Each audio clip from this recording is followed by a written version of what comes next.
Hello students, now we are going to discuss your third chapter, weather and climate. What is weather? Weather is the condition of atmosphere at a place over a short period of time. जैसे क्या है ये मौसम? ये एक condition, एक परिस्थिति यानी कि सिचुएशन हम बोल सकते हैं जो कि वातावरण में कुछ टाइम पीरियड के लिए रहती है। जैसे कभी गर्मी होती है, कभी सर्दी, कभी एकदम से मौसम चेंज हो जाता है। आपने भी फील किया होगा कि पूरा दिन सनी डे यानी कि धूप निकली और शाम को अचानक से बादल हो जाते हैं, बारिश होने लगती है। ओके, ये हमेशा बदलता रहता है। Weather changes every day.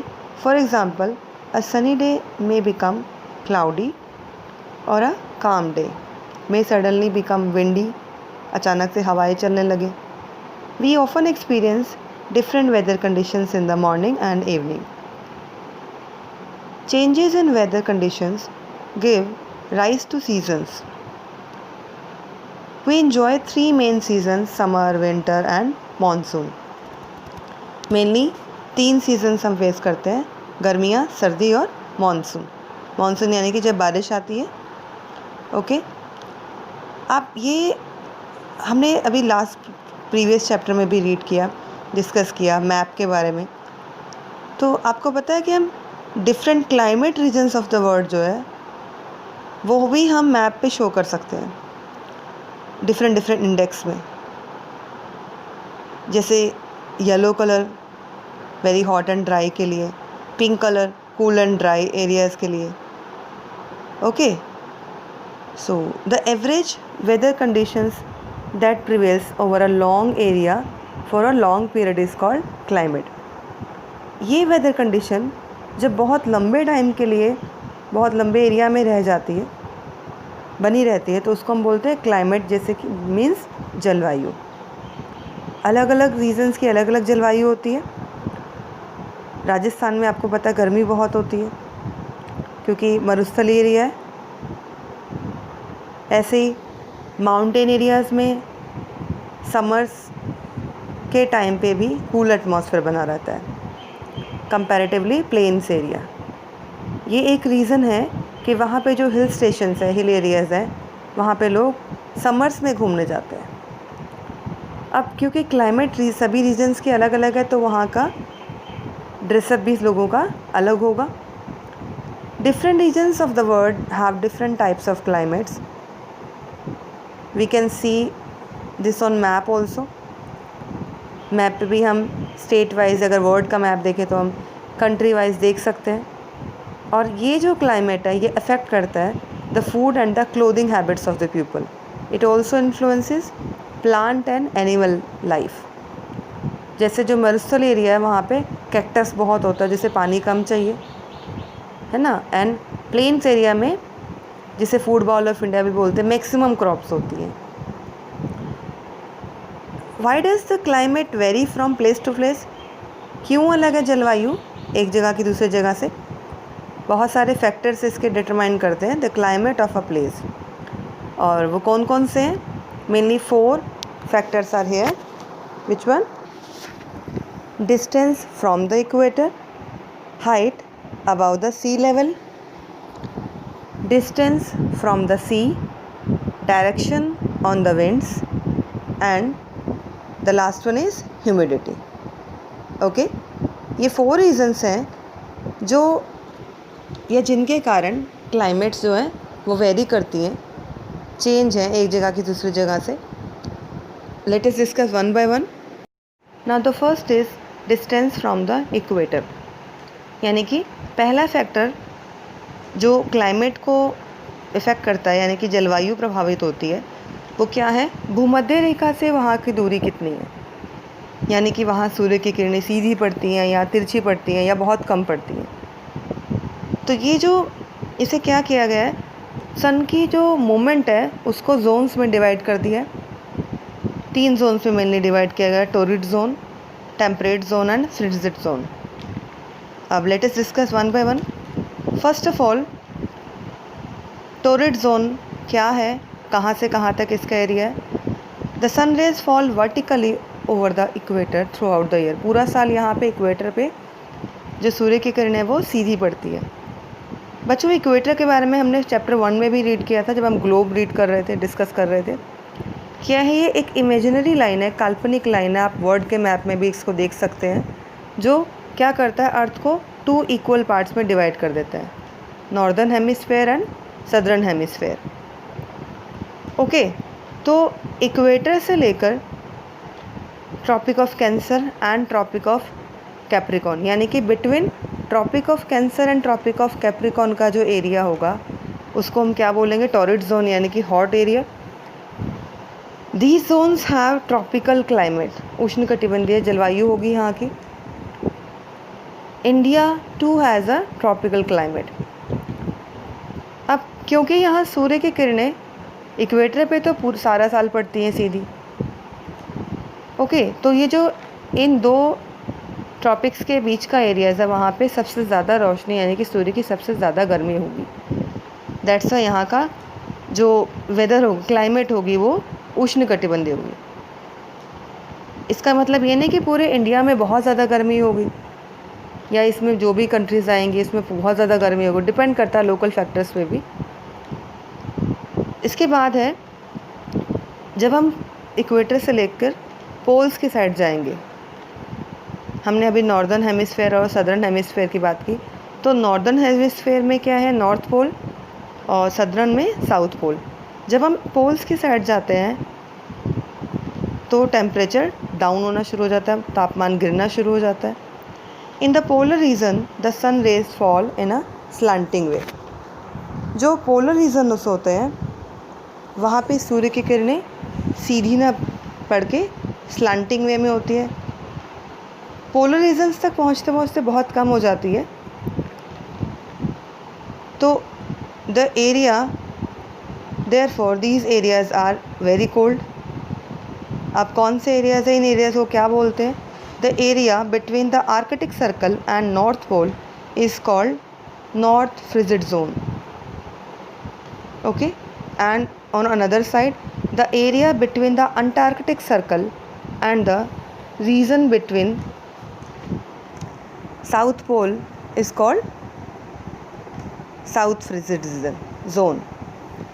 Okay, these areas have a cold polar climate. बहुत ठंडी जलवायु होती है अंटार्कटिका की। अब इन जोन्स में एक टेम्परेट जोन भी है।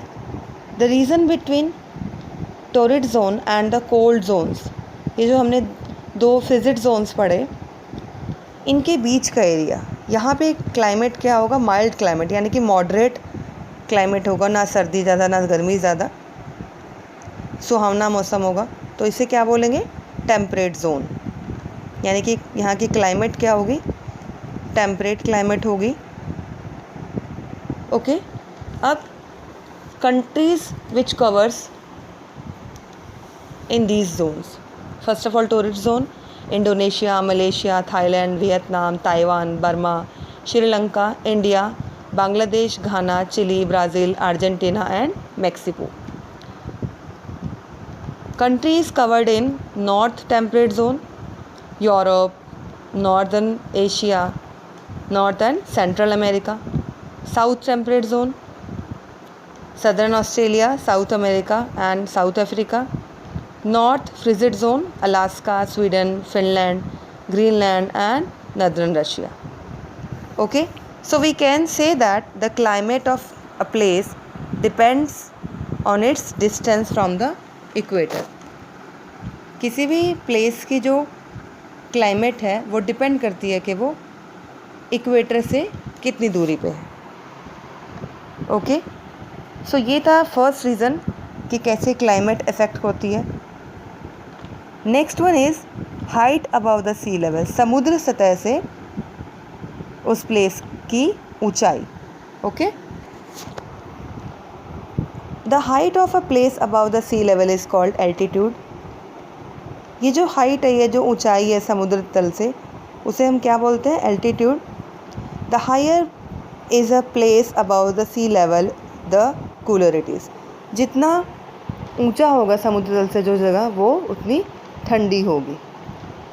और ये रीज़न है कि जो माउंटेन एरिया यानी हिल स्टेशंस का एरिया है वो ज़्यादा ठंडा होता है प्लेन्स के कंपैरेटिवली, मैदानी भागों की तुलना में। Okay, some places like Shimla and Ludhiana are at the same distance from the equator. अच्छा, शिमला एंड लुधियाना का डिस्टेंस तो सेम है इक्वेटर से, लेकिन सी लेवल से इनका जो डिस्टेंस हाइट है वो चेंज है। शिमला है 2150 metres above the sea level, और वहीं लुधियाना कितना है 250 metres above the sea level. अब क्योंकि शिमला की हाइट ज़्यादा है सी लेवल से, तो वहाँ पे ठंड ज़्यादा होगी।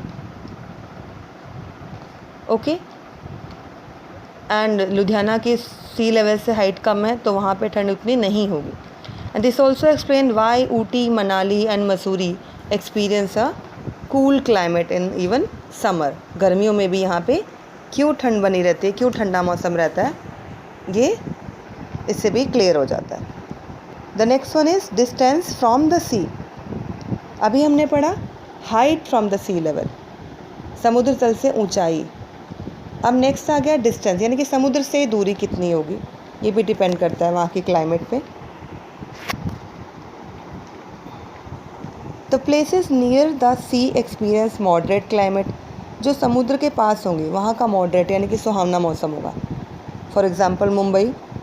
On the other hand place away from the sea are hot in summer, cold in winter. जो दूर होंगे समुद्र से वहाँ पे गर्मियों में गर्मी होगी और सर्दियों में सर्दी। अब मुंबई कहाँ सिचुएटेड है, हमने अभी इसका एग्जांपल लिया।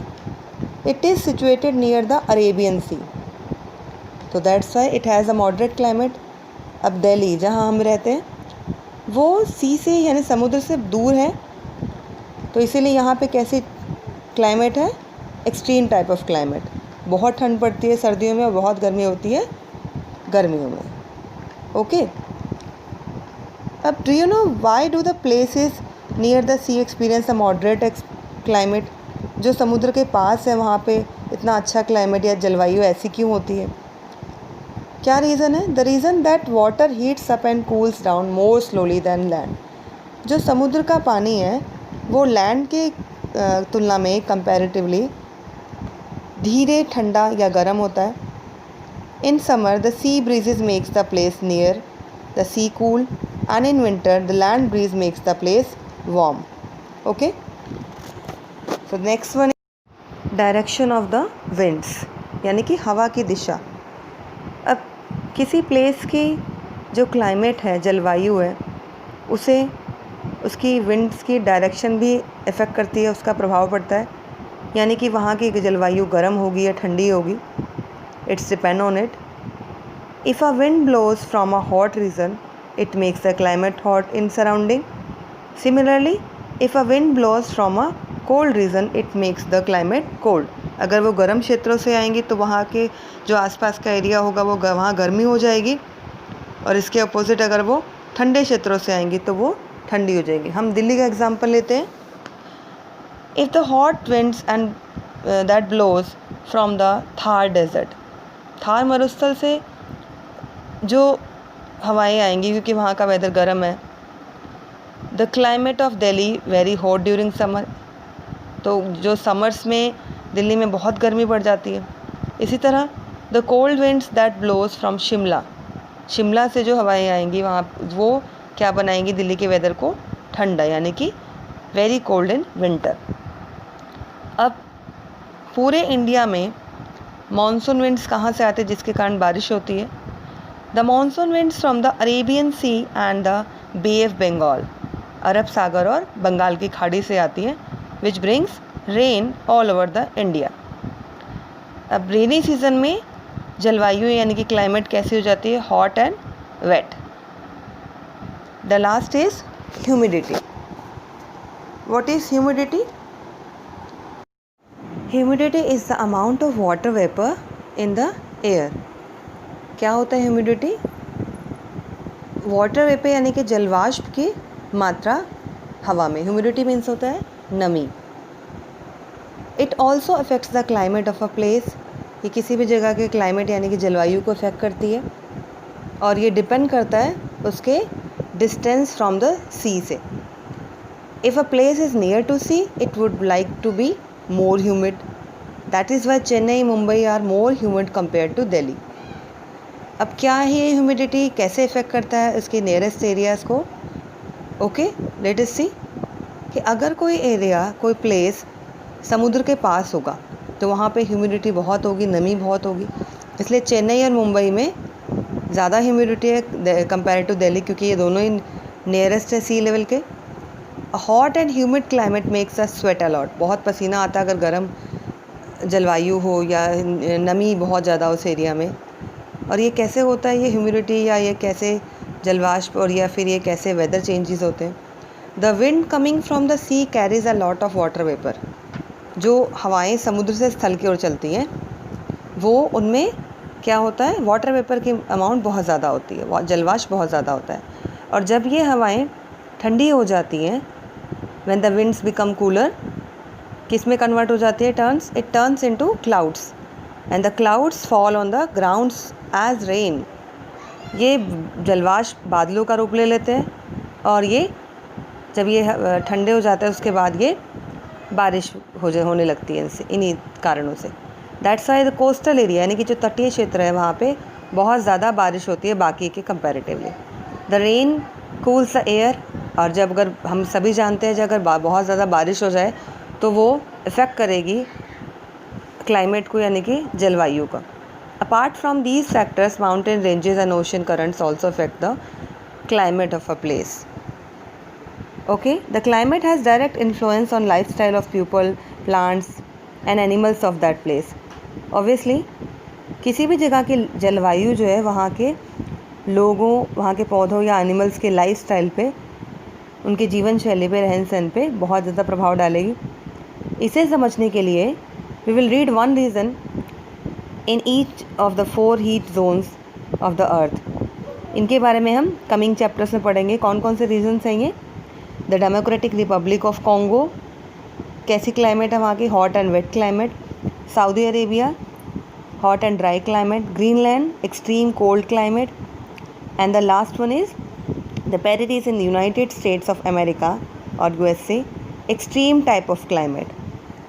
Okay students, so this was your chapter which is over. Hope it would be understand for you and helpful. Take care, be safe. Jai Hind.